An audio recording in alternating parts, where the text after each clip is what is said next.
You're listening to Thunderquack Podcast Network.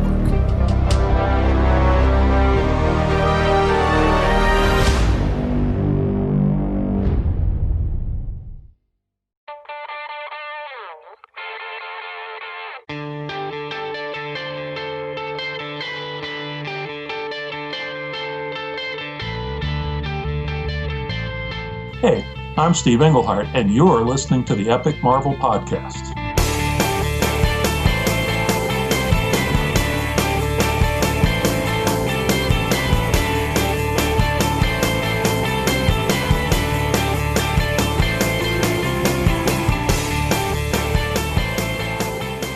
Hello and welcome to the Epic Marvel Podcast. This is Avengers West Coast, episode 1B, covering the second half of the Avengers West Coast epic collection called How the West Was Won. This is a period of West Coast Avengers from 1985 to 1986. I am your host, Kurtis Findley. And I am your Avengers West Coast co-host, Josh Tan. And Josh, tell us, what are we talking about in this episode? All right, so this is picking up where we left off with a little surprise added in there with Iron Man issue 193, then the West Coast Avengers regular ongoing series issues 1 through 7, Vision and Scarlet Witch issues 1 and 2, and Wonder Man number 1, which was a one-shot. Now, all of you listening at home, you're probably saying, Iron Man 193, why are you talking about Iron Man 193? And some of you may be saying, thank goodness they're talking about Iron Man 193. When we were reading this, and I can't remember if I mentioned this in the last episode or not, there's kind of a gap between when the Roger Stern miniseries happened and when the ongoing series happened. I think it's almost a year that goes by, and within that amount of time, stuff changes. Characters go through some development and stuff, and the most notable change is Iron Man, because in the first series, it's Rhodey who is Iron Man, and in the ongoing series, it's Tony. So what happened there? Why the change? If you're reading this one epic collection, that's a pretty big continuity jump right there. That's really that's the biggest thing I think about this collection, is that they don't do anything to explain why Rhodey's there and then all of a sudden it's Tony again. Yep. So then I suggested maybe we should tackle Iron Man 193, because as I was reading through these issues, I love making sure that every time there's an editorial box that says see issue, whatever, I always go to it so that I can see what's going on, because sometimes it's just a passing reference, or sometimes they don't, they give more detail or whatever. So there is one reference to Iron Man 193 when Tigra is chewing out Tony about something. And so I'm like, okay, I better check that issue. So I went to the Epic Collection Duel of Iron, that's volume 11 of the Iron Man epics, and I looked in that issue, and it's a guest starring the Avengers West Coast. And what do you know? It's actually a really important issue. Yes, yeah, there's a couple of things actually going on there. There's at least one other thing in that particular story that does play out later. But yes, it's jarring to see all of a sudden Tony's on there with no mention of where Rhodey went, when we spent 4 solid issues of character development with Rhodey joining the team, getting comfortable with these guys, and becoming friends with these guys, and then all of a sudden he's just not in the book. So it has everything to do with what was going on in the Iron Man series at the time. But yes, if you're just reading the epic collection of Avengers West Coast, there's no reference. It's just like, okay, I guess we're with Tony now. I definitely think that they should have included this issue in Avengers West Coast Epic Collection Volume 1. It looks like there are, what's the page count on here? About 485 pages in this. So it would have pushed it just over 500 pages, which is not unusual for an epic collection. Right. It wouldn't have been out of place to include this here, and it would have smoothed things over a great deal. I think so. Yeah, absolutely. So we're going to begin our conversation talking about Iron Man number 193. So if you at home are listening and following along, you can pause your episode and quickly find that issue and read along, and then rejoin us, because we are going to talk about that one in a little bit more detail.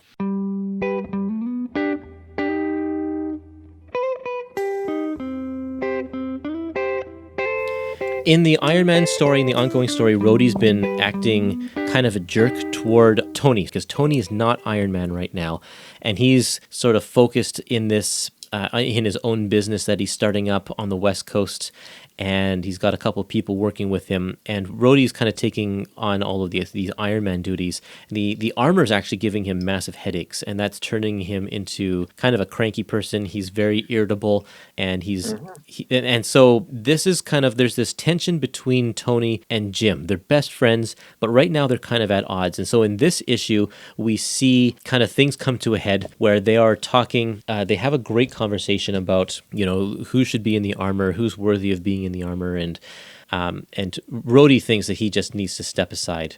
So this issue is very important because it is... I should say that this also is the issue that's right after the big battle with Obadiah Stane.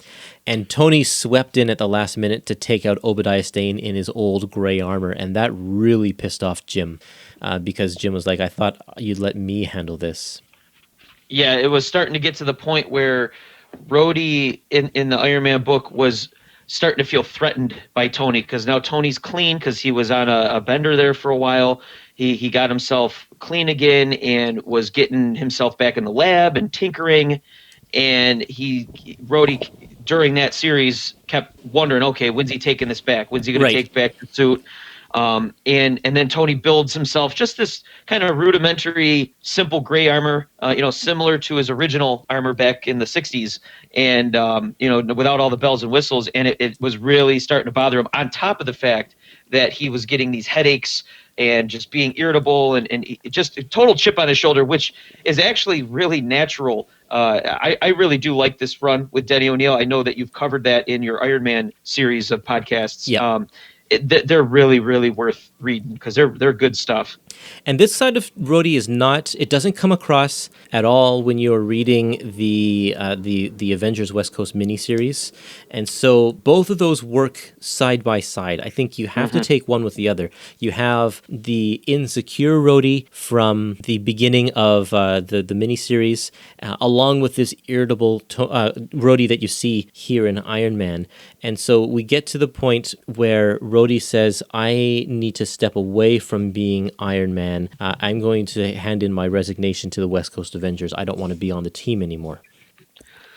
And so that's a big deal. Like that's the reason why we don't see Rhodey in the ongoing series, and it's in this issue. Yeah, and I mean, Rhodey is continuing in the Iron Man series with this, but I mean, during a lot of those issues, Michelini's second run after O'Neil leaves the book, there's a few references, because I've been reading those kind of here and there as well, where he's like, no, I don't want the suit. That's your thing. Like he's so at peace with just once again being Tony's pilot and confidant and second in command without the suit. But again, like you said, that isn't referenced in this series, and there's not really a place for it. But that's kind of the cool thing with the Marvel Universe is you find where your character went and you can keep following that person. Yeah, definitely. Another cool moment here is that Tony puts on his gray armor and goes to the Avengers Mansion to let them know that Rhodey is stepping out of the team. And at that point, he decides to let the West Coast Avengers know that he is Iron Man. He takes off his helmet. And for the longest time, since the 60s, the thing about the Avengers is it's different from like the X-Men, where they don't have secret identities, or it's different than the Fantastic Four, where they're family members. These guys just come together for issues to solve when they're called upon. So they're allowed to have their personal lives. So they've never told each other their secret identities, or if they did, it was their own choice to do so. So up until this point in 1989 here, we didn't know anything about Tony Stark's secret identity, or the teammates didn't, at least. And this is the big reveal. Yeah, they only knew him as he was like considered the Avengers benefactor. They knew they operated out of his mansion in New York. They know that he designed security systems and stuff like that. But they never put two and two together because Iron Man was always just Tony's bodyguard. Yeah. And that reveal in this issue is, I think, pretty important of a moment in Avengers history, quite honestly, because like you said, it's the first time really something like that was done, because that was never the intention of Avengers, was to get that involved with each other. Yeah. And from this point on, there's basically all of the Avengers know each other's secret identities. There was one point in Roger Stern's Avengers, which will come up, is it before this or after this? Actually, it might have been before this, where Captain Marvel told, this is the Monica Rambeau Captain Marvel, told Captain America who she is. And Captain America's like, oh, no, you don't have to tell me. Okay, you're telling me, okay. So it's like they tried to do that. They kept that going for such a long time. And now, of course, like the movies, there is no such thing as secret identities in any of the Marvel Cinematic Universe movies. Right. And, it's kind of weird, too, if you think about it, because the Avengers in the team was always, they were government sponsored. They had that A1 clearance, security clearance. You would think that they, similar to, like the Superhero Registration Act of years later, that they would have had to give all that to the government. And if you look at their like ID cards, it just has their signature. That's their superhero name. And, it's a little goofy, but I mean, it's good stuff. But yeah, like, are you seriously going to give A1 clearance to someone who you don't even know the real name?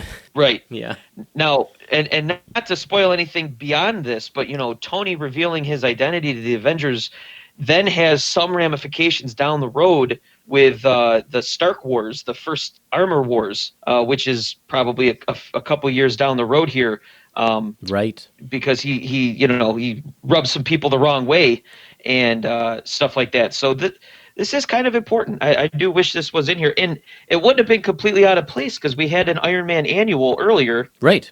Well, and the West Coast Avengers are featured all throughout this issue. It's not like we'd have to take like a couple pages as a little extra or something. No, the full issue completely relates. It completely falls in the right timeline. It has every single reason to be in the Epic Collection, but unfortunately it is not. Right. Okay, well, with that behind us, let's move on to our actual issue here. We didn't even talk about the fact that Godzilla's in that issue, but that's okay. By the way, folks, Godzilla was in that issue. Yeah, but that's okay. That's something that's not relevant to our conversation here. But let's talk about Avengers number 1. Avengers number 1. All right.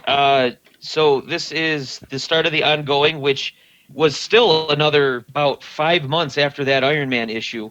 So the West Coast Avengers team was there, but there was you couldn't pick up a comic about them for a little bit, but they were referenced in a few different places. That Iron Man issue, there was a couple of Avengers issues when the team had to finally take down Vision, who kind of revealed his master plan to take over the world.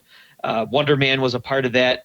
And I'm sure there were probably a few other references here and there, but as far as a proper adventure or story featuring these guys, people had to wait almost a year since the final issue of the miniseries. That's right. So, and then when they come back, man, they come back full force, because this isn't just a story that's one issue. This is really a 4-part story that goes through West Coast Avengers 1 and 2 and the Vision and Scarlet Witch limited series 1 and 2. It was a big kind of a crossover, all written by Steve Englehart. And I mean, it's a full-on crossover to kind of almost relaunch the West Coast team. So I have a couple of clips that I'm going to sprinkle through this episode from Steve himself. I got to talk to him on the phone recently. And so we'll start off with a clip of him talking about launching West Coast and Vision Witch at the same time. They approached me. I had been out of comics at that point. After I did Batman for DC, I left comics and went off and wrote a novel, and then went to work for Atari and was happy working at Atari right up until they sold the company. I mean, I had gone to San Diego that year to see old friends, even though I wasn't in comics. And both Shooter from Marvel and Giordano from DC came up and said, "Hey, you want to do any comics anymore?" And I said, no, I'm done with comics. And then I went home, and that Sunday night, my boss at Atari called me up, and he said, "I think we're all going to get fired on Wednesday." Oh, no. So on Monday, I called up both Shooter and Giordano and said, "Well, actually, maybe And so that was part of that deal. When I came back to Marvel, they said, we're going to have you do West Coast Avengers and Vision Scarlet Witch. And there might have been another one, I forget. But anyway, yeah, it was like they gave it to me.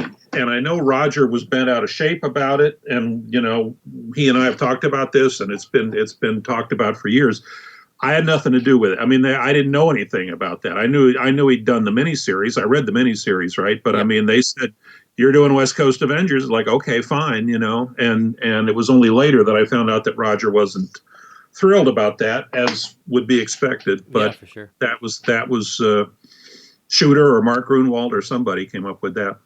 Okay, so the splash page of this first issue here on page 191 of the Epic Collection, it's great. It is a parody of one of the, I don't know the exact issue, but I've seen it, like, of one of the romance comics that Marvel did, yes. that Kirby and Simon did way back when. Or maybe it was Buscema. I don't even know who the original artist is, but I can see the original in my head. And I tried doing a quick Google search and couldn't find the exact one that there was so many romance comics covers that pretty much looked like this, and usually a thought balloon. Oh, what would my husband think? Yeah, exactly.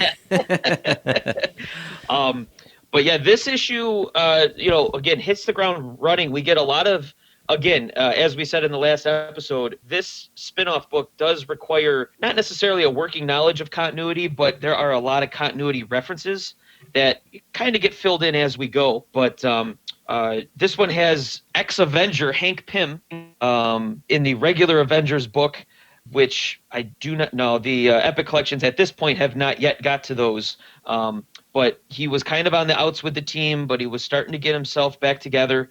And he comes out to the compound because they have Goliath there from, their battle with Goliath in that Iron Man annual #7. Which was like a year ago. Right. He's been there for a year. He's been in the stir at Avengers Compound, which I'm surprised that that's legal. Yeah. But, who's feeding him? They got to be, and if he's constantly in Goliath form, they got to give him a lot of food. That's right. He's huge. Yep. But he wanted to get out there to study that. And he makes it a point to, I'm not a superhero. I'm not joining the team. Hawkeye is continuously still looking for his 6th member. And Hank makes it a point, no, I'm only here. I'm a scientist. That's all I'm here for. And while that is going on, the team actually gets attacked by Ultron 12 and Man-Ape, 2 long-standing Avengers foes, and they actually break Goliath out, and then they escape with an unconscious Wonder Man and Pym.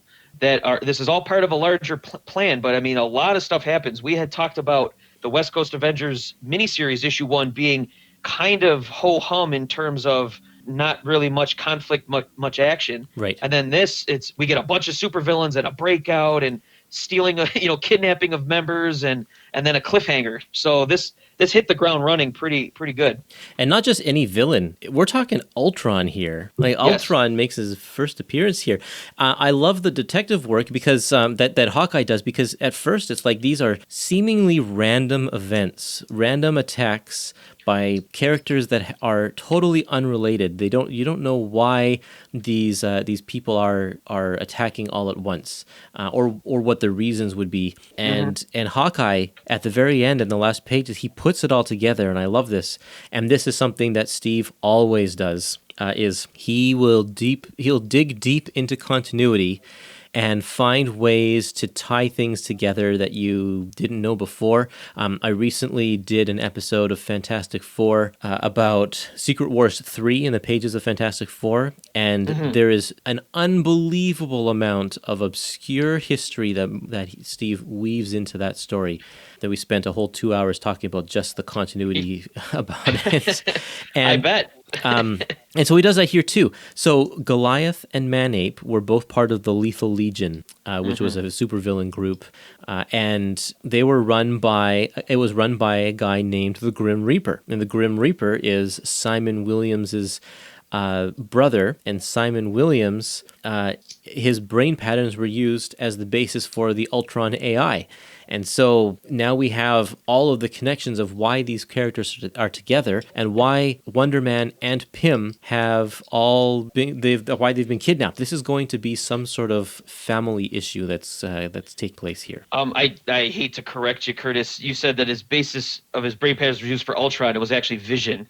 Oh, right. Yeah. Sorry, Vision. But Ultron stole those to make create Vision. Vision.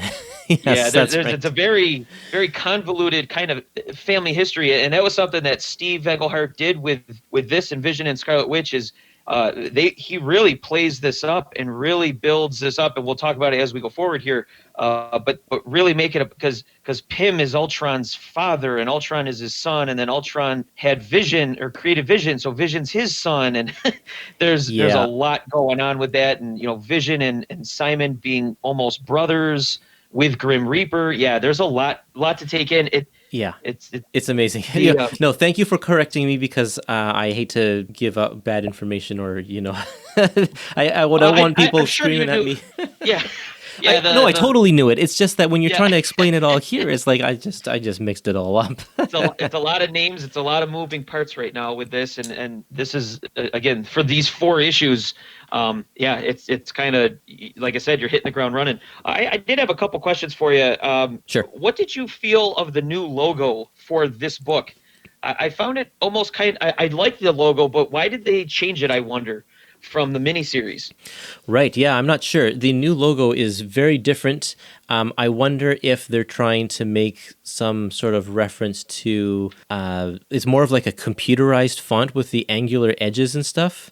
Mm-hmm. With the technological side of the West Coast, because they've been focusing the West Coast on Tony and Silicon Valley and all this kind of stuff. So I wonder if there's that aspect to it, and I also wonder if they just wanted to distance it a little from the East Coast title. And they could have done that. They might have even wanted to jump it a little because there is this time jump of over a year or almost a year. Again, we got Tony on the team in his Scarlet Centurion armor, which is the silver and red one. Yep. Which is visually instantly different. Simon has a new costume. He no longer has his safari jacket, which I miss. But I do like he does look a little bit more like a California, like Muscle Beach kind of dude. So it almost fits more with the West Coast vibe that they got going on. One of the other things that I noticed that Steve did when he started writing this is he changed Tigra a bit. And she is now, in this issue, it's showcasing how she's kind of wrestling with 2 different souls. Yeah. And this was not a part of Roger Stern's miniseries. And this has major payoffs and story possibilities that Steve, I'm sure, did on purpose so that he could, keep that going. But it makes her very hot and cold. He also plays up with her kind of flirtatiousness even more so than we saw previously in the miniseries. In fact, there's a spot where her and Henry Pym are all smiles to one another. Yeah. Which is pretty interesting, a little risque. She has a bunch of risque moments throughout these issues that we're talking about here. And I think I like this change because she is sort of an underdeveloped or underused. I shouldn't say underdeveloped because through her history through the 70s, she's changed like so much. But I don't think that anyone really knew how to do like her character. There has never been one person who you can definitively say that's a Tigra writer right there, or this is her definitive run. So she's sort of a blank slate in that sense. Like she has a history, but you can still kind of go anywhere you want with her character. And I think Steve was going to do that with her here. I agree. And we have we didn't mention this. We have a new art team with Al Milgram and Joe Sinnott doing the inks. Yep. And it also, it looks different compared to the West Coast miniseries. And I would say for the better. I think this almost feels like a little Silver Agey, probably because of Sinnott. Oh, absolutely. But it feels like a full-on superhero comic with the bold inks and. I wanted to reference page 221 and 222.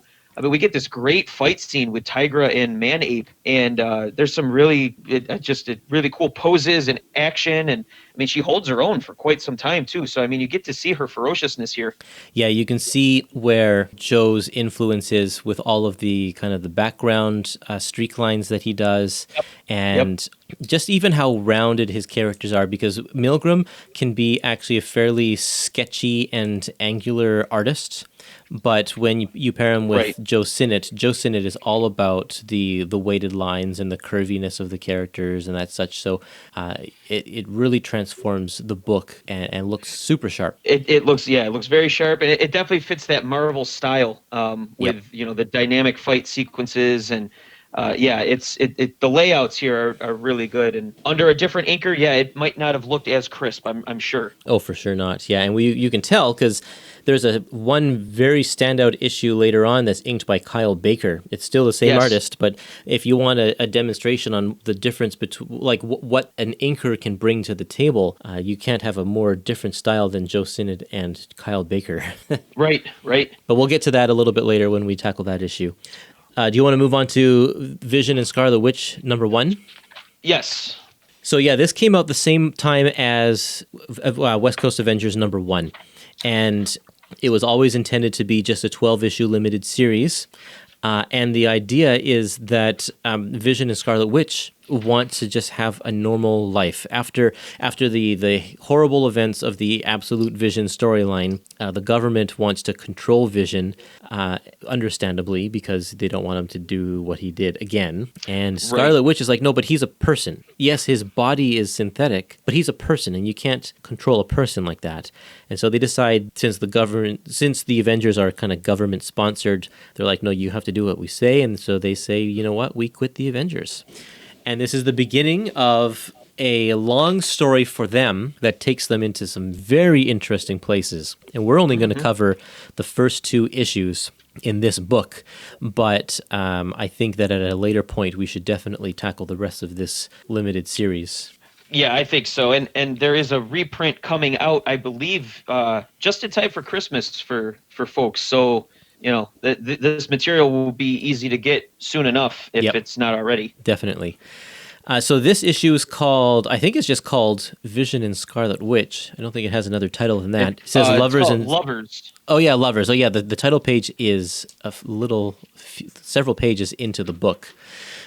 With a great splash page of them going down an elevator while they're kissing. But so let's see here. They decide to quit the Avengers, and they're going to move back to their hometown where they were in their first miniseries after they got married. Their realtor, whose name is Norman, sets them up with a brand new house. The other one got burned down by people who were against robots and mutants living in their city. And they are afraid that, they're not afraid that that'll happen again, but they are willing to accept that. They just want to take a stand against prejudice by moving back to the city and forcing people to come to terms with that reality that there are people that are different. And so, but, the action, they don't really get to do anything. They don't even really get to move in, but they're attacked by zombies. What happens with Avengers usually. Yep. When my wife and I got our house, there was a couple zombies we had to get rid of too. So, it happens. I see. These zombies are controlled by Black Talon, who is a villain that kind of pops up every once in a while. In fact, he's the guy who resurrected Simon Williams' body in the first place back in Avengers. Yes. I can't remember what it was, 152, I think. Yeah, it was. I know it was in the Epic Collection 9 Final Threat. That's right. Yep. All of that's in there, and they referred to them as Zuvembis instead of zombies in those issues. And right. I think it had something to do with censors at the time. You couldn't use the word zombie because of the comics code. Yeah, probably. That was just kind of loosening up at the time, and so I think, if I remember correctly, in an interview that I can't remember if I talked about it with Shooter or not. He said that they technically were allowed to use the term zombie, but they'd already established this Zuvembi thing from a couple years before, so they just stuck with that. But now and that is an actual term from the turn of the century. It's not a made-up word or anything, but they're fully calling them zombies in this issue, and they actually can talk and stuff, so they're not the zombies like we come to think of zombies they're now. not Walking Dead. They're not Walking Dead zombies, but they are mindless corpses. Yeah.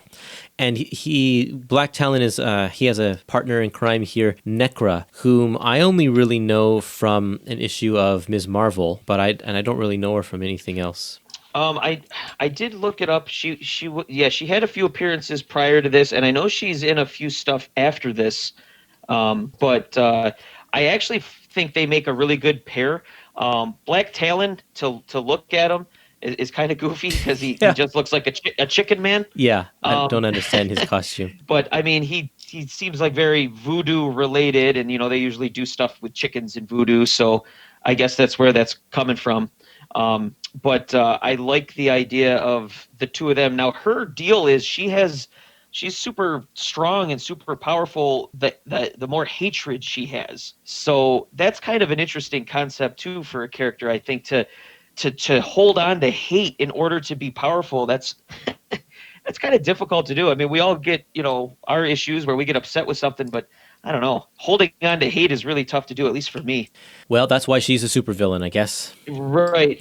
and even though it is revealed that her lover is Grim Reaper, so we get Grim Reaper here, and she loves him, but then still has, I guess, enough hatred in order to lift a bus if she has to. Right. So we come to a point in this issue where Scarlet Witch they've been hired to capture Vision, but they get Scarlet Witch instead, and so kind of lures Vision into their trap. We find out that the Grim Reaper's behind this attack, which, if you've read West Coast Avengers #1, it all kind of comes together here. So yes. Vision, of course, if Pym and if Wonder Man are captured and Ultron is behind it and Grim Reaper's behind it, then of course we have to tie in Vision to the story here as well, because he's kind of the other family member in this weird family. Right. Yeah. If this is kind of the second half of it's the flip side of the story to West Coast Avengers #1. And if you bought any of these Vision and Scarlet Witch trades, I have the trade called Avengers, Vision, and the Scarlet Witch: A Year in the Life, which collects the entire 12-issue miniseries.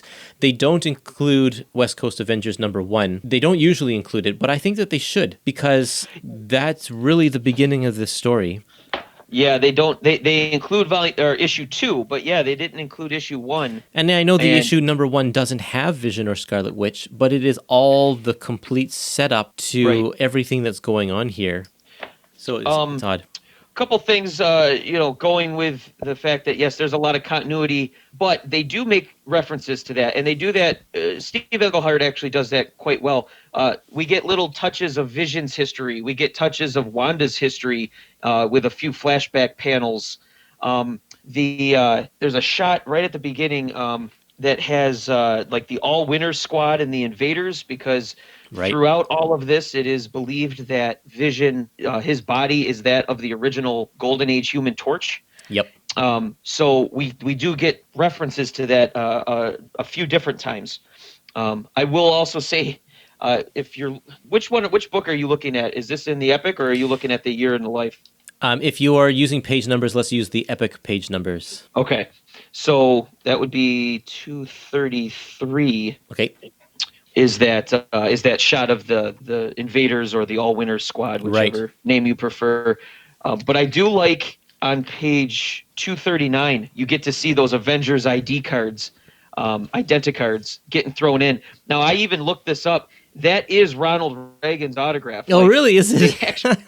Yeah. They made sure to copy exactly how he signs his name with those distinctive R's. Because I was curious. I'm like, well, how do they know? Did they look that up? And yep, they did their research there. That's funny. So I don't know if that was the artist or the letterer, but they did a good job with that. But yeah, as you said, they're in Leonia, New Jersey, which is just outside of New York City. And that is where their previous house was that had gone away, burned down by bigots in the neighborhood, which, might or might not show up again in this Vision and Scarlet Witch series. I guess we'll have to wait and find out. Yes, that's right. All right, shall we move on to West Coast 2? Sure. So this one's called Sons. West Coast Avengers 1 was teammates, then lovers, then sons. And this is absolutely continuing Now, this story, the cover alone, there's a lot. There's just a bunch of characters all on the cover, which it's a great looking cover with the classic floating heads that Avengers comics tended to do. But this one, so basically West Coast Avengers, they team up with Vision and Wanda to get to the bottom of whatever it is, the Grim Reaper and this group, which they're part of the Lethal Legion, but they're never name dropped the Lethal Legion in here, and I wish they would have. Just to, I like having things with names in comic books. Yeah, there's no reason why they couldn't be. Right. Otherwise, it's just a band of goons. But it's revealed that they want Simon and they want Vision. And the West Coast team is trying to figure out why. And they actually go and visit Simon Williams' mom, where in this kind of interesting human moment, the Vision realizes that she's his mom as well. And she doesn't miss a beat. She instantly hugs him and welcomes him as another son of hers. And she kind of talks a little bit about Eric, a.k.a. the Grim Reaper, how he kind of lost his way a little bit. And she wants the Avengers and Vision to give her back her sons, which is all kind of, I don't know, it's kind of heartwarming of a moment, because it's very human to deal with a mom who has a superhero and a supervillain for kids. Yeah, especially one that's like he's a supervillain and another is an embezzler. It's like... Right, yeah, they weren't the greatest. And they make a reference, I don't know if it's this specific issue, but during this course of stuff, Steve Englehart makes it a point to explain that the Vision is a human brain with a synthetic everything else. Yeah. And they talk about how it's like having, if you didn't have an arm, so you got a synthetic arm put on, except it's his whole body that's synthetic. And he's written incredibly human, probably more so than in anything I've read up to that point. And he's laughing and joking and showing all of these emotions. Yeah, right. Yep. You don't, unless they say, "Oh, I'm an android," you don't realize he's an android. Quite honestly, he's very human. Which kind of is like he doesn't actually have a real brain, because he was in the previous story he was merged with a supercomputer. So like a supercomputer is not going to merge with a real brain like that. It's got to be a robot brain. Well, apparently he had, what was it, like a control crystal in his head that he ripped out. And that's how he got out from under the control of Isaac, the supercomputer. Oh, yeah. And then they're kind of referencing how, okay, without that control crystal, it almost like it took away some of his other more robotic personality, moments or whatever. Comic book science, it all makes sense. Yeah, of course. Yep, that's right. So the cover to number 2 here, a lot of these early West Coast Avengers covers are tribute covers, referencing past covers. So the original Avengers number 9, which was the first appearance of Simon, of Wonder Man, was pretty much this cover. It has the floating Avengers heads above it. It has all of the villains gathered at the bottom, and it has Wonder Man trapped in a beam of light in the middle. It's not as direct of a reference as some of these other tribute covers are, but it's definitely a reference to Avengers number 9. Yeah, absolutely. Yeah, and I mean, obviously, with Wonder Man still the focal point in the center of the page. That makes total sense. There's just more characters to fit on here. Yes, that's for sure. Man, there are a lot. There's 1, 2, 3, 4, 5. There's 6 villains in this one book here, along with the 6 Avengers characters. 6, 7, 5, 6, 7, 8. There's 8. If you count Pym, there's 8 Avengers on here. Yeah, there's a lot going on, but it's still, for some reason, it doesn't look crowded. Like you could tell exactly what's happening. Yeah, it's a good layout. So there's still some storytelling going on with this cover, despite the amount of characters. And I think in later years, like certainly into the 90s, a lot of times, throw a bunch of people on a cover. They're all doing a pose. They're all coming at you. Right. There's no story. This is actually still telling the story, which is a testament to the storytelling that these artists were able to do. For sure. Because there's no words on the cover. There's no cover blurb or word balloon or anything. There's one point in this issue where the Grim Reaper shows that he is prejudiced against African Americans. I thought this was... I don't know much about Grim Reaper at all, really, but I didn't know that this was part of his character, or if this is just for this story. I never noticed it in the stuff I've read of him from his early appearances throughout the 60s. He was a bad guy. It makes sense to showcase, this guy's a supervillain, that he isn't exactly all about, everybody. It's kind of a trait that you would associate with a bad guy. And it works here well because he has, technically, because Necra, says how she's black as well, even though she's an albino. Right. And they supposedly love each other, and he even says something like, "Don't say that you're," So it's played really well because it's there, but it's not in your face. Certainly, they're not using any really bad words or anything, as you couldn't. But you get the point across, and I think again that's a testament to Steve's writing that. Okay, you get what's going on here. You can read between the lines to the point where Manape and Black Talon specifically, they're like, forget this guy. We're only here until we got to get out of here, type of thing. It's strange that Grim Reaper would hire them in the first place or partner with them if he doesn't really want to have anything to do with black people. Right. I mean, exactly. And I think he acts. He definitely acts like a superior to them. Exactly. So that's part of it. And I found it very interesting. You already mentioned that he doesn't view Necra as a black person because of her skin color and such. So his issue it is purely based on appearance. Right. It's not even from the fact that, whatever their family history is or whatever country they come from. Right. It is an incredibly bigoted way of viewing because he doesn't view a black person as a black person because their skin is albino. Right, and it sets the stage for because this is kind of what should be an incredibly formidable team. Quite honestly, I mean even Black Talon, the dude can dress like a chicken, but he has an army of zombies. So that's right. You weigh those. Pages, but it all falls apart. Yes, exactly. 278 and 279, we get a nice, again, a little history lesson, this time on Power Man. I'm sorry, now you got me doing it. Wonder Man. On page 279, that second panel. Now, this obviously was not in the old comic in issue 9 of Avengers, but we see Hank and Thor and Tony working together to try and come up with a cure for Simon. Well, there's Tony without a helmet on, and there's Ant-Man, Giant Man as Pym. That wouldn't have been the case. We just talked about it. They didn't know their identities for a very long. They would have been doing this in full costume. I'm guessing that they're all in separate rooms, and they just put them together for this montage right here. It's a collage. Okay. Where's my prize? Yeah, right. I do like that Thor is looking at what looks like cells.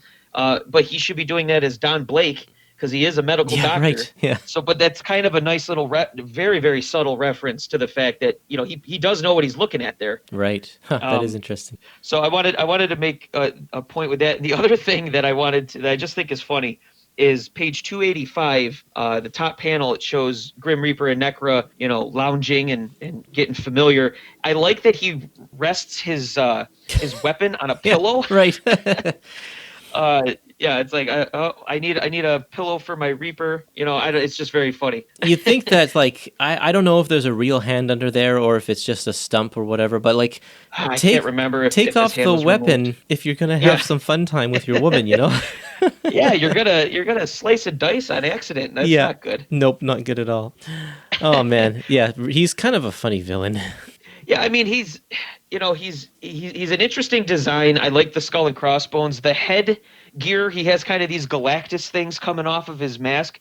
Never really made sense. I mean, it kind of would have just made sense for him to have a hood, to kind of further the idea of Grim Reaper. But the other thing that is also pretty interesting here. Now we have to keep dealing with Simon, at least in these earlier issues, having low self-esteem or at least not a very high opinion of himself, filled with self-doubt. And we actually get this pep talk by Henry Pym, who has quite frankly been through the ringer. I mean, he's gone through a divorce and he all the stuff that happened that led to his court martial, but he's still ticking and he's still trying to fight the good fight in his own way. And here he is giving Simon this pep talk, which actually ends up working in the next issue.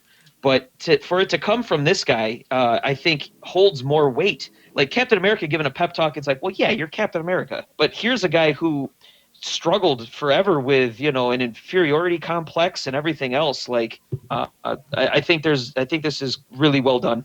It's interesting to me that Simon is an indestructible guy, and he's a stuntman, so he puts himself in danger all the time.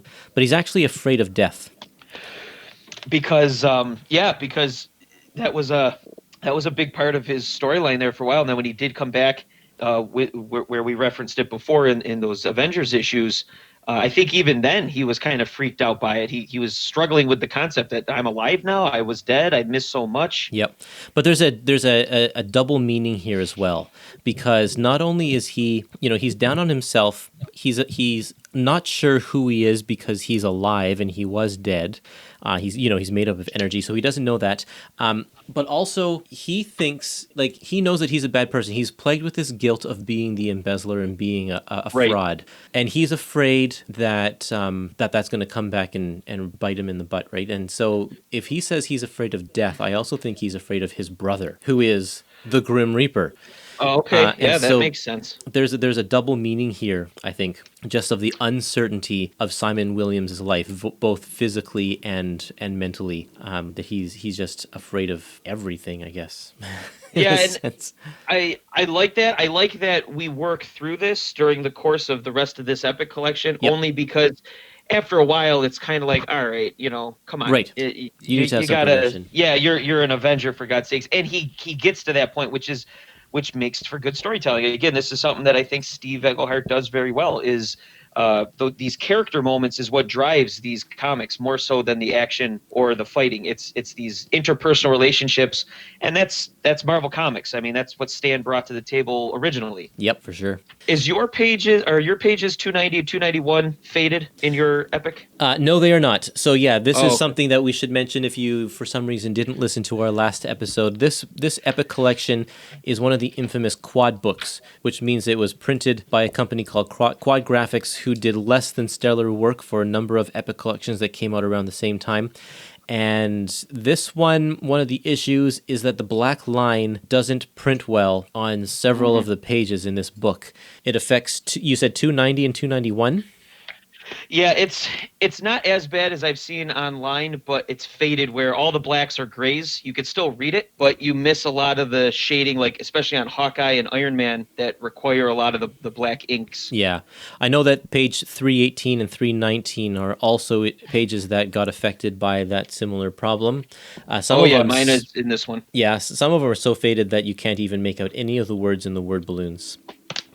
But I decided, you can't tell when you're ordering online if it's going to have these issues, so I had to go to an actual comic book store, and I looked at these pages specifically to make sure that this copy was okay, and it is. That issue is not one that plagues every single issue, or every single copy that's out there. Yeah, I have a readable copy, but I probably will end up getting the reprint just because. So we talked about Joe Sinnott inking. I want to see that. Yeah, right, exactly. Okay, well, let's keep on going over to Vision Scarlet Witch number 2. Number 2, yep. This one's called Brothers. So we had teammates, lovers, sons, brothers. These are all the family connections within the whole Pym Williams Vision kind of family group here. Ultron. Yeah. So in this issue, Eric, who's the Grim Reaper, that's his name, is about to body swap Simon, like get Simon's brain into the actual physical body of Simon, which I'm not exactly sure where they got. That's like the Black Talon dug it up somewhere. Yes, yeah, and he has an uncanny resemblance to Simon. Oh yeah, it's not even Apparently. Simon's actual body. It's a guy that just looks enough like Simon that they could do minimal reconstructive surgery to just make it look like Simon. So they're going to take yes. the brain that's in the ionic Wonder Man body and put it in actual physical body, thus restoring his brother, and he won't be a freak anymore. Yeah, he wants to take from Simon and Vision and filter out anything that wasn't Simon from both of them and put that, whatever's left, into this dead mobster that looks like Simon Williams so that he could get his brother back, supposedly. Yeah, so convoluted. But through the course Yes. of this issue here, they battle Ultron. They escape. Most of the characters escape from their whatever this glowing mystical red prison that they're in, and then they have to split up into different directions to go after these guys. And so it's very fitting, of course. Simon and Vision team up, and they're going to go after their brother, Grim Reaper. It's a very, very touching moment where they start to talk. And I think this is the first time they have a real conversation about where they stand with each other and how they're related to each other and how they now accept each other as brothers. Not just brothers, but they're essentially twins. Like they share the same memories up to a certain point. Yeah, they that what is it? 311 shows they hug. There's a man hug there, and I don't know. It's very touching, and it's also knowing the history going forward. With these various characters and various other writers taking it on. I'm curious what Steve Englehart feels with some of that, because he spent a lot of time, it seems, really grounding not only this connection, but just making Vision very human to begin with in order to have family members. Right. So I'm curious what he would have to say in regards to that, because it basically his stuff eventually gets somewhat undone, which is unfortunate. Yeah, it is unfortunate. And I think that most writers kind of refuse to read the stuff that comes after for that very reason. Yeah, and I don't blame them. I mean, this is an entertainment form that is constantly moving forward. It's a soap opera, quite honestly, and soap operas do that. These characters do 180 turns all the times in soap operas. That's what happens in comics as well. But this is nice for the moment. This is nice. So everything ends up okay at the end. Grim Reaper supposedly or seemingly falls to his death, so we think that he's out of the picture here. Of course, no one ever really dies in comics, so we'll see him again at some point. And at the very end, Vision and Scarlet Witch decide that the next logical step in their relationship, now that they're married, is to have kids, and especially with this whole thing about brothers and mothers and everything, it's like they realize the importance of having a kid themselves. And it's Vision that brings it up to Wanda, right? And she's noticeably shocked by the suggestion, because she probably just always thought, well, that's never going to be for us, so whatever. And he's the one that's like, no, let's have a kid. It's just kind of it makes sense, having read all of these, that again, this is the Vision we have now. We have a very human version. Yeah, definitely. Yeah, to have him be the one that makes the suggestion shows that he's not thinking logically; he's thinking emotionally. A couple things I wanted to make mention: those force field bubbles you talked about, the red energy. Yep. I loved those. I think that was so interesting of a visual, because usually, how many times have we seen it in comics, especially up to this point, where the villain captures them, they just put them in these big glass tubes. True. They always have a row of glass tubes that they put superheroes in. Right. This was different. This was a really cool visual on that. And I also liked page 307, how Mockingbird busts him out and gets she gives Hawkeye his bow and arrows. I just think that's a nice little, I don't know, husband-wife moment. Like, she knows, I got to get him these. I don't know. I just like that for some reason. Okay, you ready to move on to the next one? Yes, which we are doing West Coast Avengers number 3. We're leaving Vision and Scarlet Witch for now. This one basically deals with the aftermath of that battle with Grim Reaper and his lethal legion there. Tigra expresses her basically low opinion of herself as an Avenger. She feels that she wasn't very effective in all of that was going on. She goes out on her own, and she actually ends up having a fight, which is actually technically a rematch with Kraven the Hunter, the Spider-Man villain. And in the end, she ends up kind of learning she is better for being part of a team. So it's kind of a Tigra-centric issue, but it's working with her own self-doubts. This is something that keeps going kind of back and forth between Wonder Man and Tigra, and this was kind of her stepping up a little bit into realizing that she is in a good spot right now. Yeah, I really liked her dialogue and her character development in here, because they point out a moment in the last issue that I didn't even realize was such a big deal. But yeah, she actually thought she messed up by attacking Ultron, which ended up giving him more power. And so by drawing that out in this issue, we see that, she's very, very insecure with who she is. And there's plenty of room for her character to grow. And just by talking through with a bunch of different people here, comes to realize her worth. And I think that's cool. And that's not the end of her story. Like, that was just one little bit of the issues that she has. And it's only scratching the surface of where she's going to go now. Okay, a couple things I wanted to mention. We once again get the West Coast Avengers taking Goliath into custody. So he's going to be back locked up at the compound again. Yes. Basically, 322, 323, we get Tigra kind of stalking the city of LA looking for, she finds a crime going on. She goes and jumps it. And he makes a mention, and there's a little footnote, Marvel Chillers number 4 and Marvel Team Up number 67. So this is actually their third run-in, which becomes their third fight. So I didn't realize that Kraven was just as much a Tigra villain as he was a Spider-Man villain.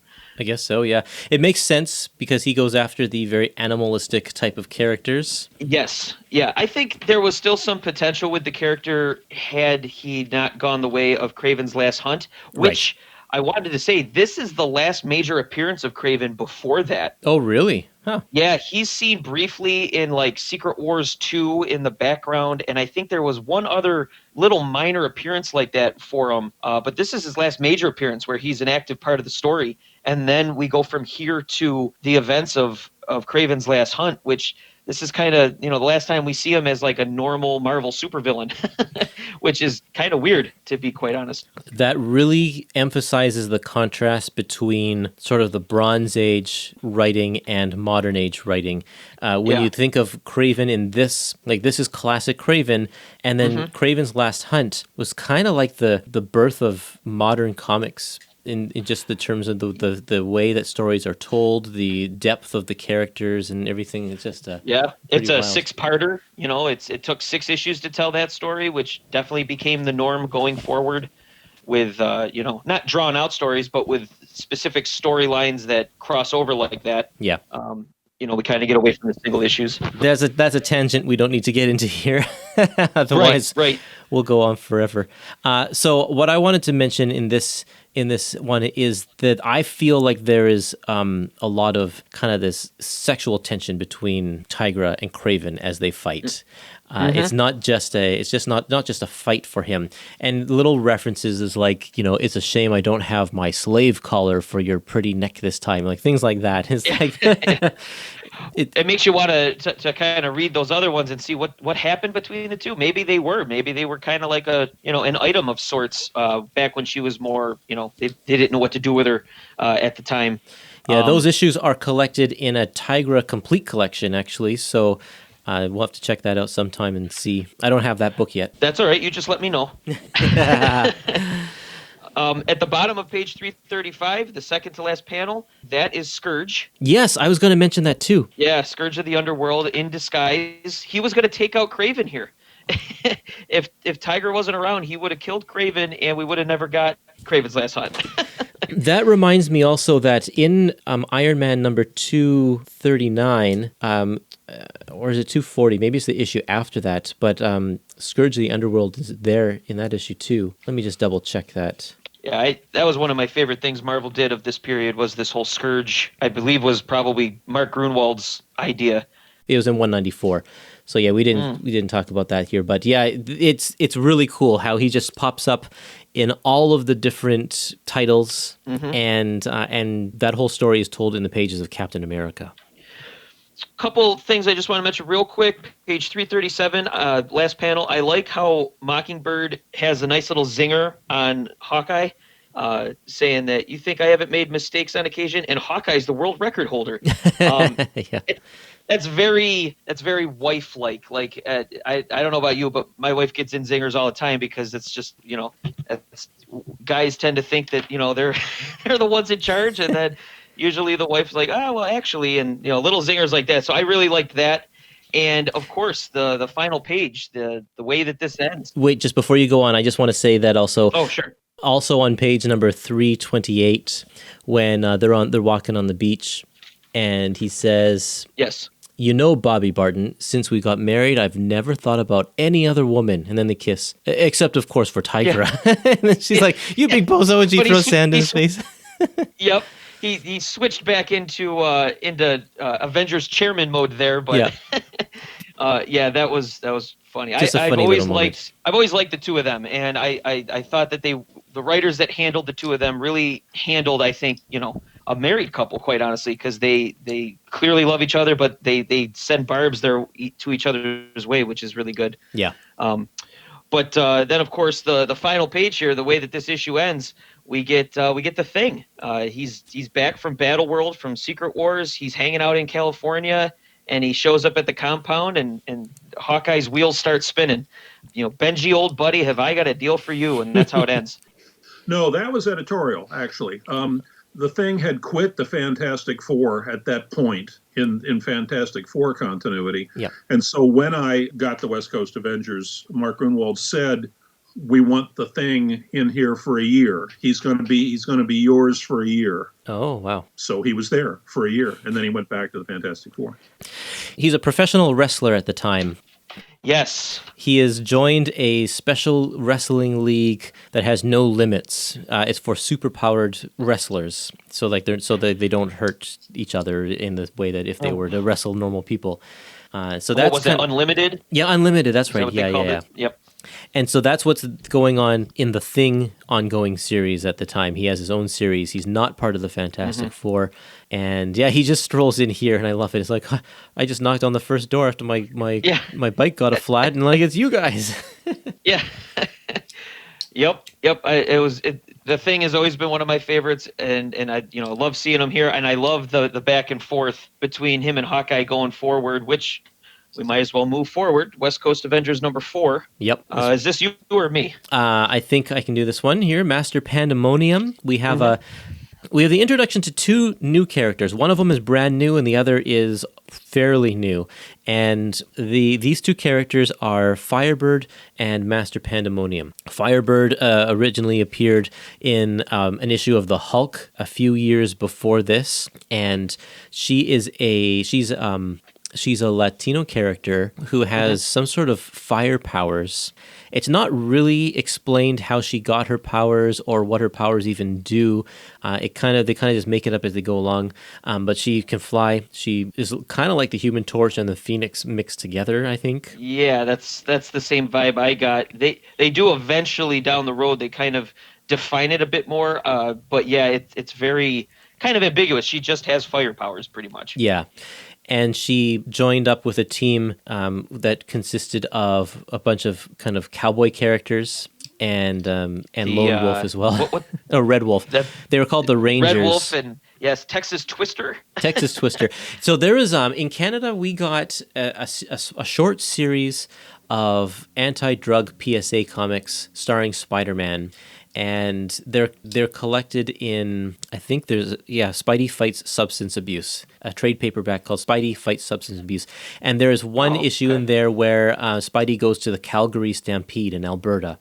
And these guys, the Rangers, minus Firebird, she's not there, but Texas Twister and them, they're in that issue. And I had that issue as a kid, and I remember these characters from that issue. But Firebird I've never heard of before, really. Well, it's great that, there's this little reference, because that was her only appearance prior to this, was Incredible Hulk 265. Right. And that was when she was on that team. And I know Marvel kind of brought them back during that whole Avengers initiative after Civil War and all that, but I don't think they ever really did anything with them. No, they kind of brought back I don't know, hundreds and hundreds of these one-time characters for that, and we never saw them again. As far as Firebird goes, that's something I sort of look back on with a skeptical eye. In the 80s, conservatives were starting to say, well, how come nobody ever pays any attention to our ideas? I think today we can understand why nobody pays any attention to their ideas. But at the time, it seemed like, oh, yeah, I guess we're not treating them fairly. So I got a letter from somebody who said, I'm a Christian, and there's never any Christians in comics that are, that aren't evil behind the scenes or something. And I thought, yeah, that's right. I should, I claim that I can sort of write anybody. I should come up with a credible Christian character. And so I did. I have no problem with Firebird as a character. I fault myself for sort of falling for the, nobody treats us fairly concept. But she was all right. The interesting thing was, she was supposed to be really a serious Catholic. And Al Milgrom is Jewish, and quite happy to be so. Yeah. So I don't think he ever quite understood, no more than I did, because I'm not Catholic either. But I mean, I don't know that we totally understood. So she tended to wear robes a lot. And when she first showed up, she was wearing those white robes and so forth. Right. But she was a work in progress. But I mean, I feel like I did justice to her. I feel like if that's the character that I'm creating here, I feel like I gave her a good storyline. And in fact, I'm quite happy with the whole Lost in Space-Time sequence, in which she was a major player. But the origin, the behind the scenes origin story of Firebird makes me sort of grit my teeth now. But she has some sort of thing with Pandemonium right now. Pandemonium has been chasing her, and Master Pandemonium is a new character created by Steve Englehart, and I actually have a clip of him talking about creating this character, so I'll stick that in here. Master Pandemonium was inspired by Doctor Doom. I wanted a Doctor Doom-like character. And Doctor, Master, the name kind of went. But I was thinking, I had read something about Pandemonium, which means lots of demons, all demons. And I had this idea that this guy was sort of made up of demons, and I thought that would give him an ambiance, kind of like Doctor Doom. I mean, you can't ever replicate anything directly, but I thought it would put him in the same ballpark. Pandemonium is an odd character. I love the visual design of him just losing limbs because they become demons and start attacking people. It's kind of funny. It's really cool. This is like a textbook Defenders villain. It's surprising that he's here. This is something the Defenders would have been all about. Right. But obviously Steve wasn't writing that. He was writing this.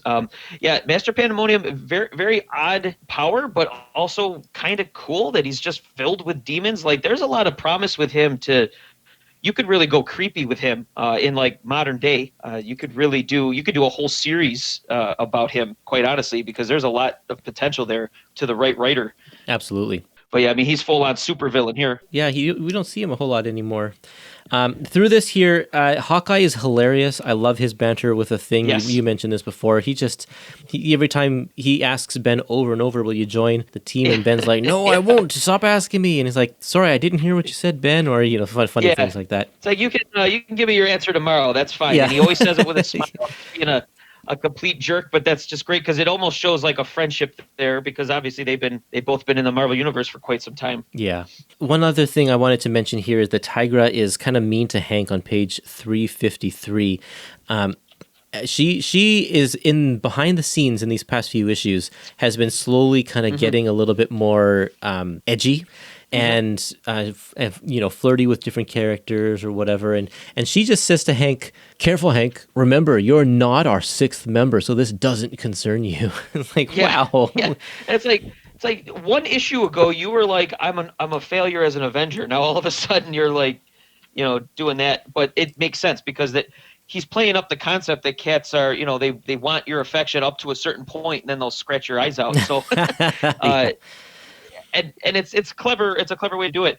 There's kind of an underlying thing going on here where, we did not mention it about I think it was last issue. Pym had a proposition to Hawkeye that he wants to be here not as a sixth member, but as kind of almost like a Jarvis, but not that. He just wants to be like a resident kind of scientist. He'll answer the phones. He'll kind of manage the team a little bit. And he's making it a point to always run to the phone when it rings, and we find out that Ultron is calling him, and just kind of creepily breathing into the phone or whatever. So that kind of happens a little bit until it finally comes out what's going on there. And the other kind of startling moment in this issue, again, is a character moment. Wonder Man Simon Williams goes on the Johnny Carson show, the late night, and he publicly declares, without the Avengers' consent, that he was the one that was the embezzler.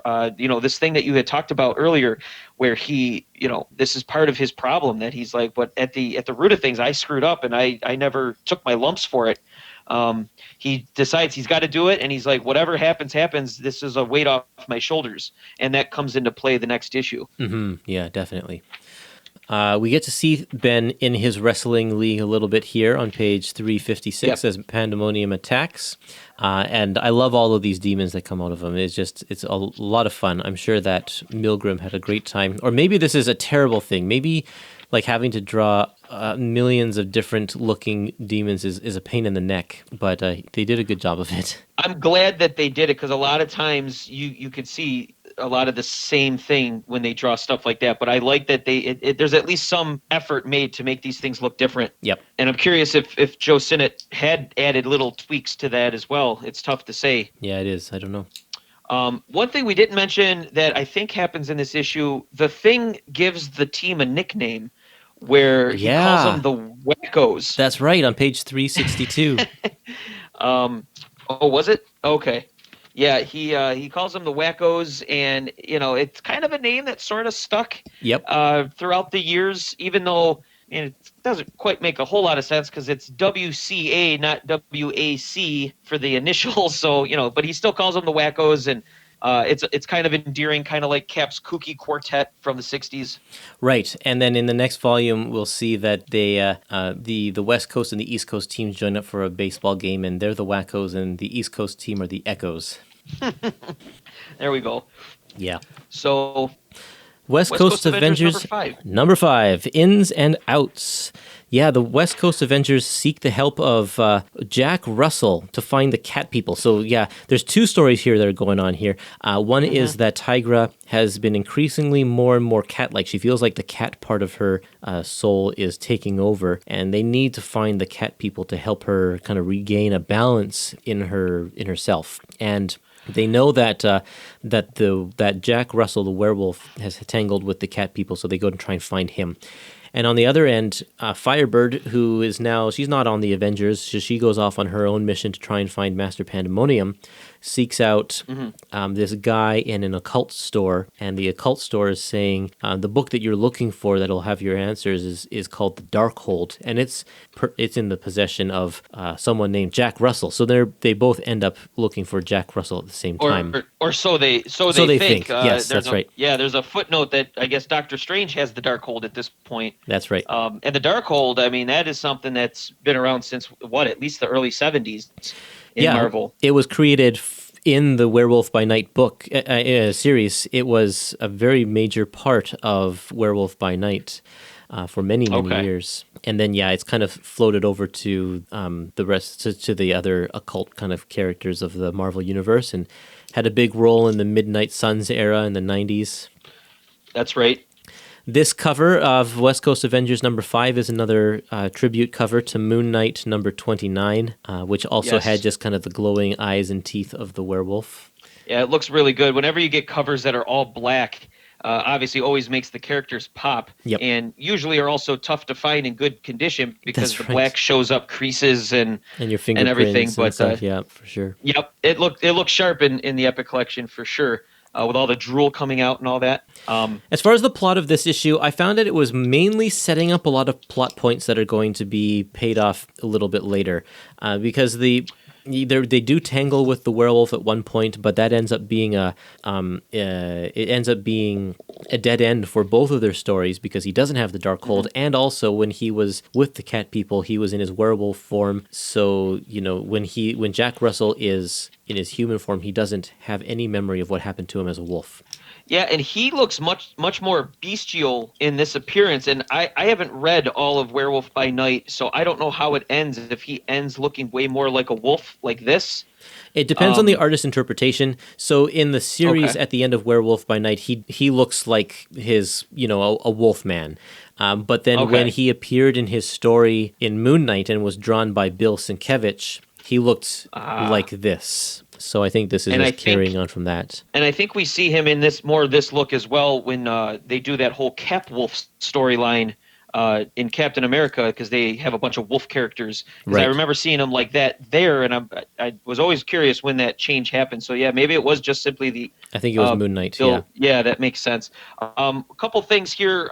We get we actually get more of the reveal that this guy that's been calling Avengers Compound and messing with Hank is indeed Ultron 12. So that's kind of been now confirmed, and that's building up to a future issue here. And we also get Tigra. I mean, it looks like she goes all the way with Wonder Man, and then she goes all the way with Hank Pym. Yeah. And the bottom of page 375, that panel makes me crack up, where they're getting close on the couch, and then you just see Wonder Man walking by, probably whistling a tune, thinking everything's great. Yep, that's right. It's just such a funny panel. That's the soap opera drama that you come for here. It's really good. Yep. But it's also like we're trying to establish that she has more of her feral instincts, I guess. She's a cat in heat, and we'll just right. That's that side of her kind of taking over.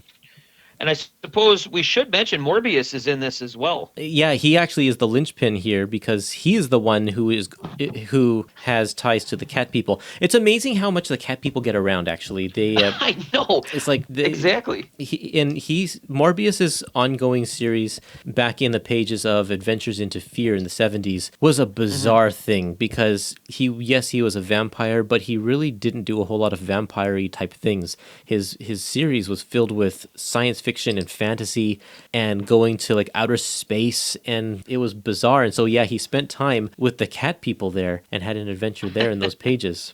The cat people. Yeah, it's kind of funny how much they keep getting referenced. I mean, it's directly related because of Tigra. I do look forward to reading those Morbius tales. That I don't know. I've never read them, and 70s Marvel can often be pretty off the wall. Yep.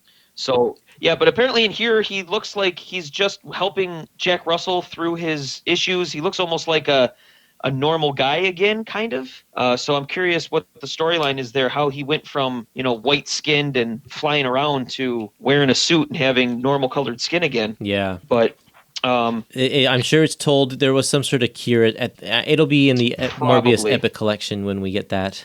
Yeah, looking forward to that. And there's also, you talked about Firebird here. She's made mention now a couple times how she wishes they would ask her to join the Avengers, because Hawkeye's all about, we got to get Ben on the team. That's all muscle, and she keeps kind of getting a little hurt by that. She's like, if only they'd ask me. So eventually, maybe they will. We'll find out. Maybe they will. Yeah. Yeah, I love the game that they're playing here because I think that Steve is purposely putting a few people in the place that could be a potential sixth member and keeping us guessing as to which will actually be the one that joins the team. Right, yeah. And he's good with the subplots. And I believe I read an interview with him, and maybe you talked to him about it, where he never really plotted things out way super in advance, but he always liked to give himself little things to maybe play with a little down the road. Yeah. And you can see that in all of his writings, he does stuff like that, but definitely see it in here. All right. Well, shall we move on? Yes, let's move on. Okay. West Coast Avengers number 6, called Quest for Cats. Here we get the West Coast Avengers minus Wonder Man and Iron Man. Both are out. Iron Man actually got banged up pretty bad by the werewolf. I guess he actually reached into his eye slits in his helmet and scratched them up. Yeah, it's like, why don't more people do that? I don't know. I mean, they're wide open. You always see his eyeballs. Yeah, but he also said that the shielding came down because he has the shielding that protects his eyes. It came down on the wolf's fingers and pinched him. So then the wolf ran away, but he still was able to do some damage. I mean, he should be blind. I don't. The eyes are right there, and those claws should have gone in him. But right. But anyway, so instead, Thing and Firebird go with the Avengers in this adventure to the Land Within, which is where this race of cat people live, which I'm guessing is some sort of subterranean world, but it could also be a mystical place that maybe doesn't necessarily exist in the physical, universe. It's revealed in Fantastic Four later on that it's underground. Okay, all right. So it is underground. Yep. So underground cat people, that makes sense. Yes. It's even better than before now. Yeah, exactly. And then while this is all happening, Pym hangs out basically with the reformed, or we're meant to think he's reformed, Ultron 12, trying to see what exactly he wants from all these weird, creepy phone calls. Yeah, I love that conversation that they have, and they're just like sitting on the little speeder bike or whatever it is, like their buddies. Yeah, the sky sled. The sky sled, yeah. That they seem to have plenty of. And Wonder Man's acting career is also starting to take off, it would seem. So his stunt on Johnny Carson worked in his favor. So that was kind of nice. And we forgot to mention last issue, Hawkeye kind of reamed him out for doing it, and they had to do a whole public Press conference. Yeah, press conference. They had to have a press conference to specifically talk about it, and Iron Man made a reference where he's like, "Oh, I'll go get the shovel," which was kind of nice because it's like, yeah, they're feeding them a line, but they got to play PR a little bit. Yeah, and I really like. We need to go back just to the last issue because I forgot something that's actually really important because that I want to mention here because there's one part where Hawkeye and Mockingbird have a little bit of a fight over the way that Hawkeye handled the situation. It's on page 370. Oh, yes. Because Hawkeye chewed him out, and Mockingbird was like, give him a break. And Hawkeye's, no, I am the leader. I need to do this. And she storms off. This is a foreshadow to something that's going to be a very big deal, 30 issues down the road here. Right. But it's kind of the start of a thread. So it's good to make note of that and keep attention to the way their relationship progresses here. Yeah, I mean, and it makes perfect sense because, they're married, but also technically he's her boss in a way. And, that usually could lead to conflict. Yep. Because he probably specifically doesn't want to give her special treatment. But then, she also has his ear more than the other one. So, it all makes sense. Okay, going back to number 6 here. This is the issue that I mentioned is inked by Kyle Baker. I'm a big Kyle Baker fan, actually. I really like his work. I have a ton of his graphic novels that he did. Some of my favorite comics are his Dick Tracy comics that he did around the time when the movie came out. And he started his career at Marvel doing a lot of inking and stuff. And so you'll see him pop up in these Epic Collections inking, and he's got such a distinct style because his rendering he tries to be a little bit more realistic in his rendering. He'll play more with special effects in terms of like fur or there's one on page number 393 when Balcatar, the jungle cat, is falling to the ground. You can see like some ink splatters to show that, some like the charred fur or whatever it is. Yeah. So he'll do a lot of kind of cool stuff like that. A lot of people don't like it because it's such a departure from standard Marvel, but I think it looks really cool. It's almost like a refined Vince Colletta, where he's a very fine inking style. Yes. Page 390, the panel where Wonder Man is smiling, and the attention to just that fine line creating the contours on his smile. It looks realistic. It looks like a photo. And he even, I have a feeling he did this, put that reflection in his shades of the palm tree. And that's a nice little effect there that, as we've talked about, inking changes up. So, his rendering of the Thing, you really feel that, it's almost like a rocky exterior. Yeah, I like it, but a lot of people they think that it's not as great. But everyone has their own opinions for that, so it's cool. Sure. Well, it's different from what Joe Sinnott was doing, but I do like it as well. There's a little sense of realism, I think, in his work. One of the things that I wanted to mention. So Wonder Man is an actor and getting this gig with a Archon movie, Archon number 4. Yep. Which the Marvel Universe has I'm assuming it's based off of Archon, their, Avengers villain. Yep, it is.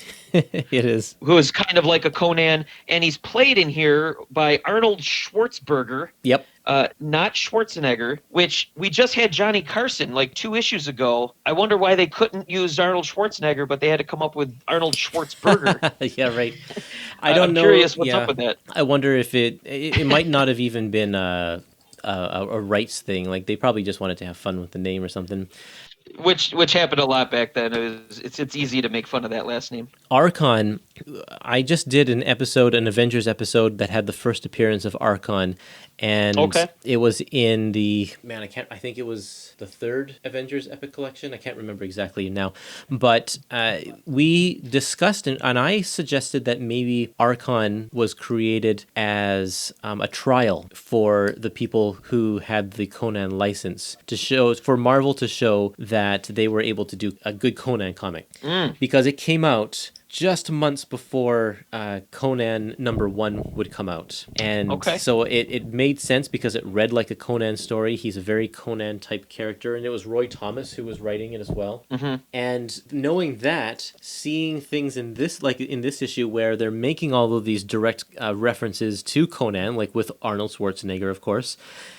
Yeah. It's like, oh yeah, maybe it actually was a thing. But Archon is a character that is from a different planet, in fact, a different dimension, I think. And he doesn't pop up very much, but in the Marvel Universe at this time, they make references a number of times to these movies that are being made based on Archon.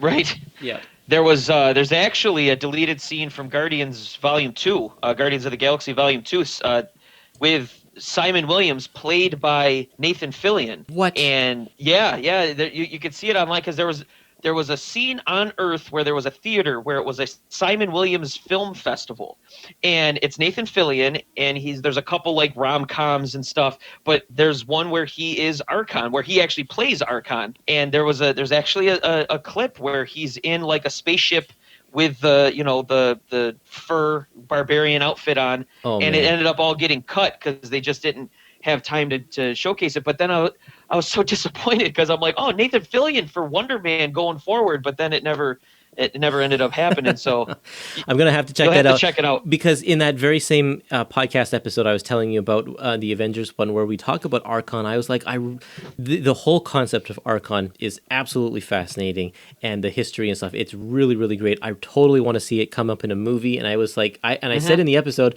I really want it to be in Doctor Strange and the Multiverse of Madness. Like that's one of the areas of the multiverse that they go to see Archon. But if they already kind of hinted at Archon, that's even better. That's so good. I mean, I'm hoping that, who knows, with James Gunn, that's his sensibilities as a filmmaker, he throws in all sorts of stuff. I'm curious if it got cut for 2, but maybe we'll see it somewhere down the road.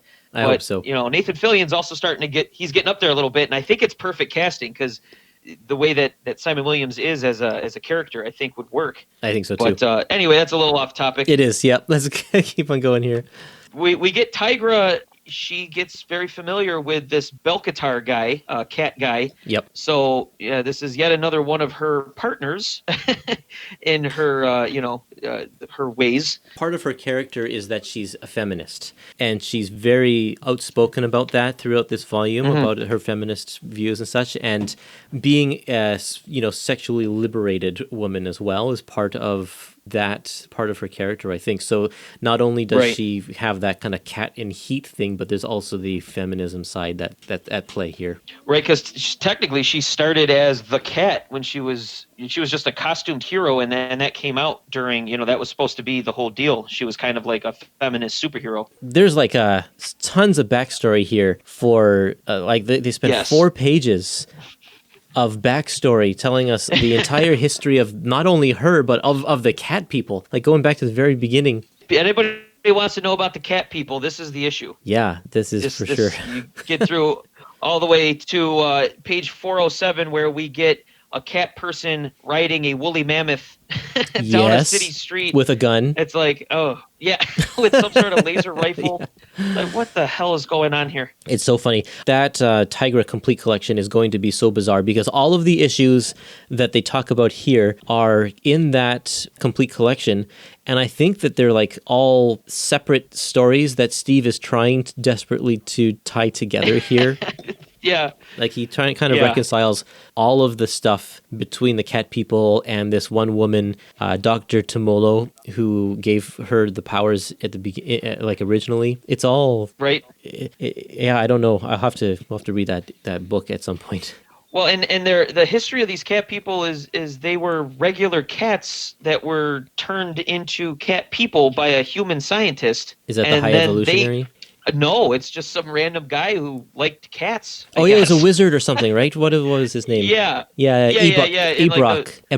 Yeah, in the Middle Ages or something like that. And then they started learning the ways of turning cats into cat people. And it's just, I don't know. My head, Yeah. your head starts to spin after a while with all this cat people stuff. Yeah, and then 900 years later, they find out that they can no longer transform cat into cat people, but they can turn people into cat people, and that's where Tigra comes into play. Yes, yeah, because that must be easier of a process to take a human and put it into a cat I guess so. rather than the other way around. Oh God, I think we need to move on from this issue. Okay. West Coast Avengers number 7 is called You Robot, and we get the return of Joe Sinnott on inks. And I love this splash page where we're looking through the eyes of Ultron. And this is, we're looking at a scene that happened in the pages of Fantastic Four.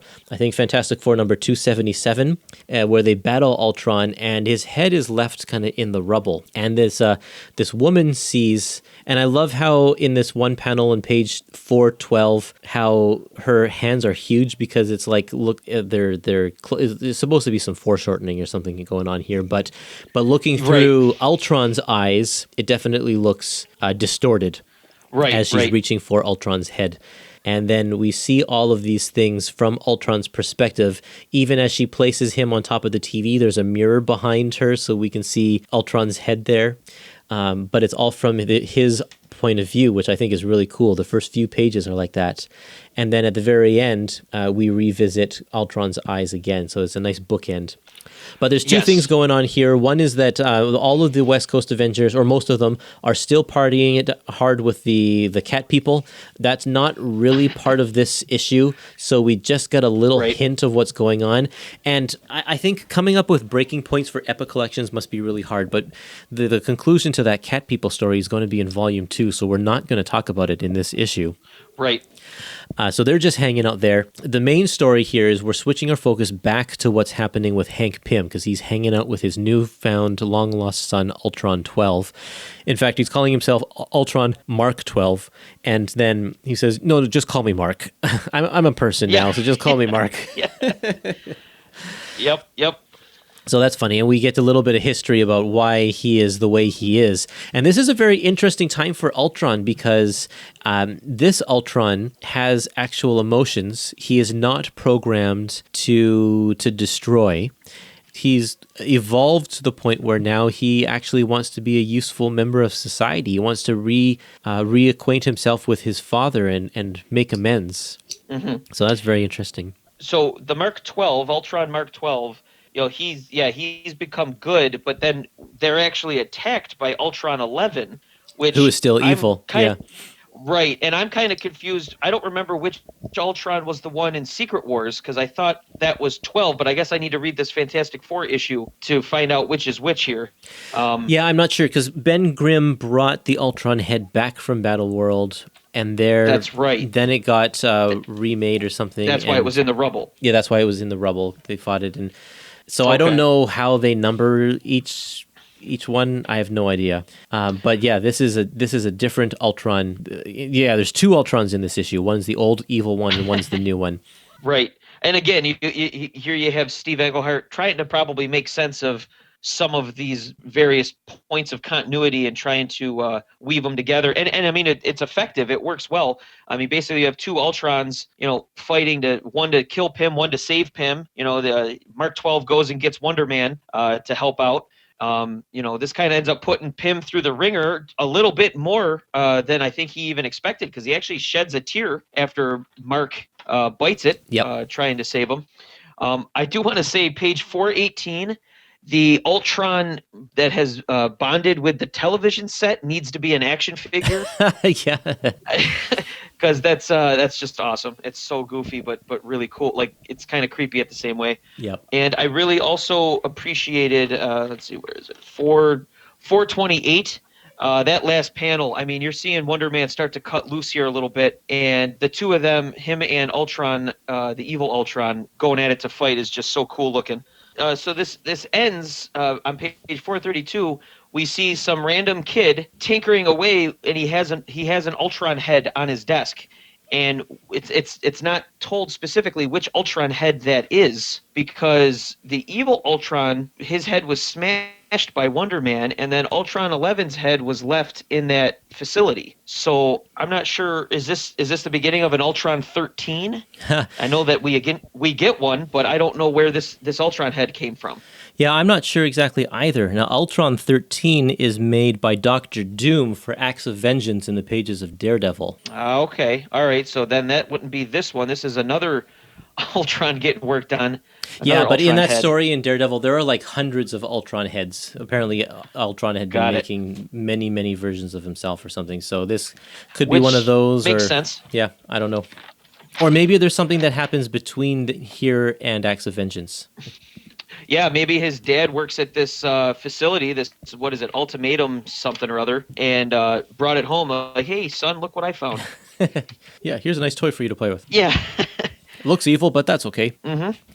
Okay, rounding up here, our Epic Collection is the last thing we're going to talk about here. Wonder Man #1, one shot.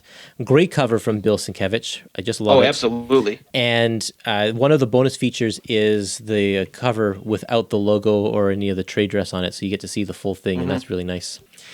This is an issue that's out of continuity. It actually takes place before Marvel 2-in-1 number 86 and West Coast Avengers miniseries #1. And the events in here are actually referenced in the miniseries, and then they published this later to tell the events of that story.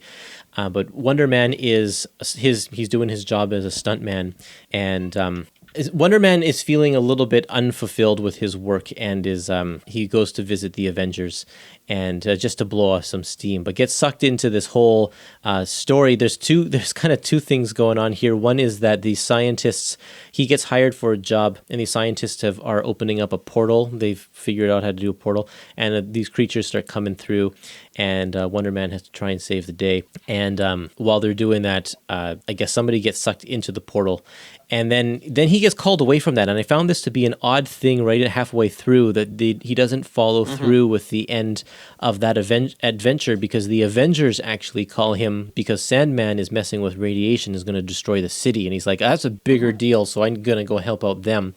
And then he comes back to the laboratory and finds out that the guy was saved after all, and he wasn't really needed. And I would have thought he's fired. Yeah, and then he's fired. I would have thought that would have meant that he failed, and he would have felt that he wasn't needed or something. Like it would have played into his insecurities that we know from him reading through these early issues of West Coast Avengers. But instead, it's like the guy who he didn't end up saving, the guy who was in trouble, he says, you know what? I totally understand. You made the right call because that was the bigger situation. I would have done the same thing or something. And he kind of leaves thinking he's a hero. So I found this issue kind of partly to be in character and partly to be kind of not in character in that sense. Yeah, this felt a little disjointed, and I researched this a little bit. This was meant to be a miniseries. Oh. This was supposed to be 1 through 4, which then didn't happen, and so then they cobbled together and put it as a one shot. So that's why it feels like such an oddity. Yeah, that makes more sense actually. When you know it was supposed to be a miniseries, now all of a sudden it feel okay. Now I know where this story was supposed to breathe. Why we had like this guest appearance by Ant-Man in the earlier, which is awesome because I love Ant-Man. We get this because it feels like it's one story then another story. And yeah, his insecurities should have played into the fact that he got fired from this Cordco laboratory, but it was only because he was so needed to save the world, or at least the city, from the radioactive Sandman, that, he felt better about, himself at that point. But yes, it feels a little odd because they didn't have the proper, I think, pacing that they would have had. Yeah. I think that's the biggest issue. It actually there's a lot of filler, like those tiny little munchkin guys or whatever they are. Yeah, the gnomes. The gnomes. And like that was kind of a long drawn out scene that didn't need to be drawn out. So it's like there are parts of it. It's like, yeah, they're really rushing to cram 4 issues worth of story into one giant size issue. But at the same time, it's like these long drawn out sequences that are not necessary, and maybe they could have expanded, but if in order to get any sort of semblance of reasonable pacing, they had to stick that stuff in there. It is a bizarre issue. It is. I like seeing the return of the safari jacket because I am a fan. Right. Yep. What is a little annoying, because this is out of continuity in terms of when it was published and when it was printed in here. We're back to kind of this Simon who's a little unsure of himself. When we just got through all of that in West Coast, we see a self-confident Simon now in West Coast Avengers, and then we read this story where we're like, oh, okay, we're back to him not so sure where he fits in the world again. So yeah, but again, this. I'm not sure the reason why that fell through, the original plans for it, but I'm glad we finally got something out of it. And I have to say, 468 and 469, what an awesome fight with Sandman. Yes, that's true. They really did some great visuals with the character when he takes himself down to the hardness of sandstone. I don't think I've ever seen that before. Yeah, it's very cool. They do a lot of really neat things to show off his various different powers in a fight that's only 3 pages long, right? It's actually, or 4 pages. And I mean, it's all Wonder Man doing his thing because he can handle whatever radioactivity is coming off of him. But yeah, just a really great sequence there. And I love the final panel. The riding the horse off into the sunset type of vibe where it's the Quinjet going back towards the city of New York and you have this sunset happening. It's really nice looking. Yeah. I think that this would have been a really, really great 4-issue miniseries because David Michelinie is a fantastic writer. He would have done a really good job. I agree. It's too bad to know that it was supposed to be a thing and it never happened. Well, at least we got an army of interdimensional gnomes, Yes, right. That does it for the issues in the Epic Collection, and for those of you who just want a little bit more, there are a bunch of interviews and bonus features at the back of this Epic Collection. A Marvel Age interview, which is always nice. There's not a lot of big revelations in this interview. It's kind of a puff piece about what's coming up for Marvel, but it's fun to read. And then what's really cool is that there is 1 page from Marvel Age Annual Number 1, which is, it says here, it's a short promo scene for the 1985 West Coast Avengers ongoing series. So just always good that they include little things like that would get lost to time. Yep. A couple of Handbook to the Marvel Universe entries, one for Hawkeye and his weapons and his Sky Cycle.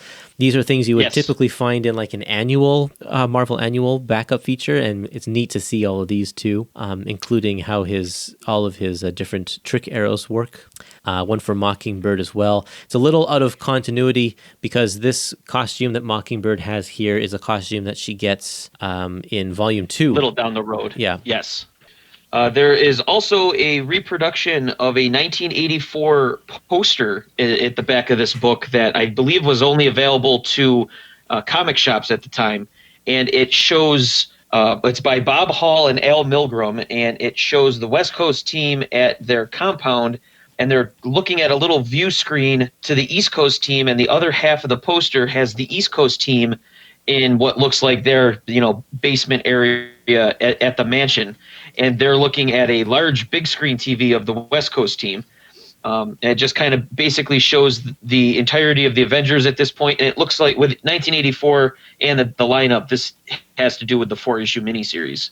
Definitely. You can see Shroud lurking in the background there. So it's that he wasn't in the main series at all. Right. And I found this poster at a flea market. And I just had to have it at the time. I was like, oh, I've never seen that before. And so that proudly is up in my comic book room. That's awesome. This is a fantastic poster. Not only does it have like all of the major players in the Avengers, it just looks awesome too. The great concept. The art team of Hall and Milgrom is just fantastic in this. The only thing is that Hercules is on this weird view screen or something up in the top corner. And I was wondering, did they forget to put him in there? And then the editor's like, guys, you forgot Hercules. where can we fit him in? Yeah, exactly. I do like how this, because it's split down the middle, it does almost showcase the vibes of the team, both teams. And we kind of touched on that, I think, in the first episode, how the West Coast team kind of felt a little bit more laid back. Yeah. And here they are, chilling by their pool. And then the East Coast team is more, all business, and they're in their meeting room at their table and everything. Yeah, it's the difference between their official business table and like the lounge chairs that the West Coast team is in. Mm-hmm. I love it, and it shows it totally reflects the attitudes of East versus West, and I love just seeing the compound, the California compound in the background there. It's a really, really nice picture. Yes. It is.